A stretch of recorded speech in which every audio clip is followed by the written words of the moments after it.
கோவையில் மாபெரும் பிளாஸ்டிக் கழிவு தொழில்நுட்பம், உணவு, பானம், பால் என 5 தொழில் கண்காட்சிகள் ஒரே இடத்தில் நடைபெற்று வருகிறது.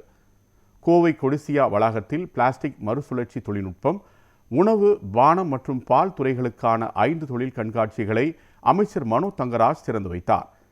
இந்தியா மட்டுமின்றி வெளிநாடுகளில் இருந்து 180க்கும் மேற்பட்ட நிறுவனங்கள் பங்கேற்று பிளாஸ்டிக் உற்பத்தி, மறுசுழற்சி, தானியங்கு இயந்திரங்கள், உணவு மற்றும் பால் பதப்படுத்தல் தொழில்நுட்பங்களை காட்சிப்படுத்தியுள்ளனர்.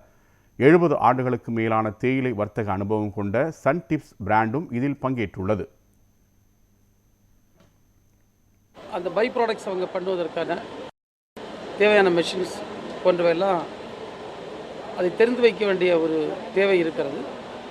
இந்த எக்ஸிபிஷனில் வரக்கூடிய மக்களுக்கு பல மெஷின்ஸ் பற்றியுள்ள ஐடியா, அது எப்படி அவங்க பயன்படுத்தி அவங்களுடைய பிஸ்னஸை சக்ஸஸ்ஃபுல்லாக கொண்டு போகலான்றதுக்கான ஒரு வாய்ப்பு இங்கே கிடைக்கும். அது மட்டும் இல்லை, நிறைய கான்டாக்ட்ஸ் கிடைக்கும்.